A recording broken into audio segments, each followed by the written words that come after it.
सासू माँ बदल गई।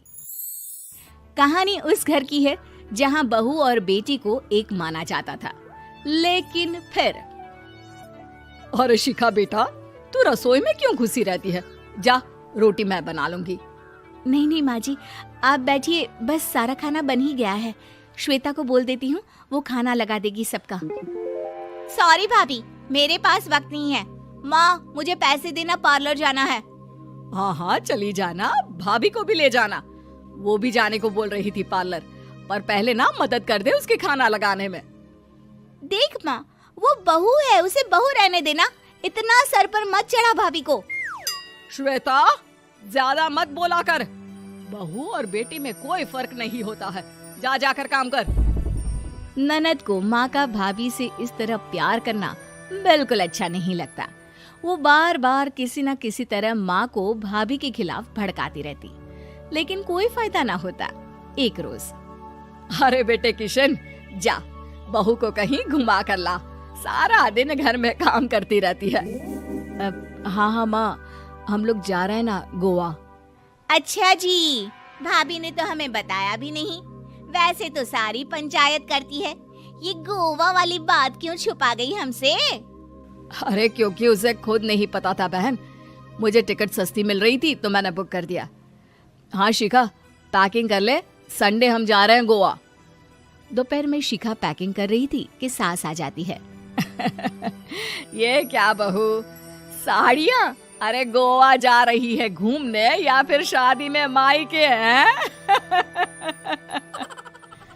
माँ जी, ऐसा कुछ है ही नहीं, समझ में नहीं आ रहा क्या रखूं कपड़े में। अरे तेरी और श्वेता की साइज तो एक ही है, उसके कुछ मॉडर्न कपड़े ले ले, आकर लौटा देना। हाँ माँ जी, ये ठीक रहेगा। शिखा श्वेता के पास जाती है और उससे कपड़े मांगती है। ना जी ना, मैं अपने कपड़े ना दूं, वैसे भी फैल जाएंगे मेरे कपड़े, बहुत महंगे वाले हैं। शिखा मुंह लटकाकर कमरे में आ जाती है तो सास कहती है, चल तैयार हो जा, तुझे मैं शॉपिंग करा कर लाती हूँ गोवा की। बस फिर क्या था, सास बहू निकल जाते हैं मार्केट और एक से बढ़कर एक ड्रेस खरीद कर घर आते हैं। पहले बता देती कि नए कपड़े दिलाने वाली है भाभी को, तो मैं अपने ही दे देती ना भाभी को, मुझे दिला देती नए कपड़े। देख श्वेता, परिवार का मतलब सबके साथ रहना होता है, ना कि सिर्फ अपना सोचना। वैसे भी तुझे अच्छे संस्कार सीखने चाहिए। और रही बात कपड़ों की, तो शिखा, आज से घर पर भी तू मॉडर्न कपड़े ही पहनेगी। कोई जरूरत नहीं है ये साड़ी वाड़ी लपेटने की। अब क्या था, घर पर श्वेता और शिखा एक जैसे रहते। एक बार पड़ोसन आती है। अरे बेटा, अपनी माँ को तो बुलाना जरा, बात करनी है। शिखा सास को बताती है और रसोई में चली जाती है। ये आपकी बेटी बहुत बड़ी हो गई है, इसके लिए एक रिश्ता है, कहो तो बता दूं। ये बेटी नहीं बहू है, घर में सब एक जैसा ही रहता है। वैसे मेरी बेटी भी बड़ी हो गई है, कोई रिश्ता हो तो जरूर बताना। पड़ोसन रिश्ता लेकर उन लोगों के घर आती है। तब श्वेता की होने वाली सास कहती है, तो ये घर है, कितने मंजिल का है? और ये बहू ने आपकी क्या पहन रखा है, जीन्स टॉप? अरे भाई, साड़ी वाड़ी नहीं है क्या इसके पास? देखिए, सर्दी है तो साड़ी में बहू कैसे मैनेज करती, वैसे पहनती है साड़ी भी। देखिए, हम लोग ठहरे पैसे वाले लोग, कोई कमी नहीं है हम लोगों के पास पैसों की, बहुत पैसे हैं, जमीन, नौकर चाकर, कार, सब कुछ है, लेकिन घर में संस्कारी बहू चाहिए। समझ रही हैं ना आप? सास कुछ कहती कि श्वेता बोल पड़ती है, हाय रे, नौकर चाकर से लेकर जमीन, कार, पैसा, हाँ हाँ, मुझे रिश्ता मंजूर है, मंजूर है मुझे। अरे रुक जा श्वेता, मैं बात कर रही हूँ ना। देखिए, हम लोगों के घर इतनी आजादी नहीं मिलेगी। अरे हाँ कर देना माँ, हाँ कर दे जल्दी से। सास क्या करती, बेटी की शादी ऐसे घर में कर देती है जहाँ ना उनके विचार मिलते हैं और ना ही आचार। शादी के बाद एक रोज फोन पर, श्वेता बेटा, एक बार घर आ जा, बहुत दिल करता है तुझे देखने का। माँ, वो घर पर बहुत काम होता है, कैसे आऊँ? बड़ा घर है, लेकिन आने जाने वालों की लाइन ही लगी रहती है। बेटा मैं तो जानती थी उस घर का हाल, लेकिन तू ही नहीं मान रही थी। माँ देख, हर घर का यही हाल है। तेरी बेटी को यहाँ घूंघट हटाने की परमिशन नहीं है और एक तरफ भाभी स्कर्ट पहनकर घूम रही है। बेटा मुझे क्या पता था कि मेरी बेटी को ससुराल के नाम पर पिंजरा मिल जाएगा। अच्छा माँ, फोन रखती हूँ, सास को गर्मा गर्म रोटी खिलानी है। तुम लोगों की तरह नहीं कि एक रोटी बनाओ, एक सब्जी बनाओ, फिर सारा दिन फ्री होकर घूमो। सास फोन तो रख देती है, लेकिन सोच में पड़ जाती है कि एक तरफ बेटी जिसे कोई आजादी नहीं, वहीं दूसरी तरफ बहू जिसे देखकर लगता ही नहीं कि उसकी शादी भी हुई है। अगले रोज। शिखा, अरे ओ शिखा। हाँ माँ, क्या हुआ? कुछ चाहिए आपको? मैं जिम जा रही थी। जिम के कपड़ों में बहू को देखकर सास को घूंघट में अपनी बेटी का ख्याल आता है। देख बहू, घर में बहू की तरह रहा कर। इतने टाइट कपड़े पहनकर जिम जाना पसंद नहीं मुझे।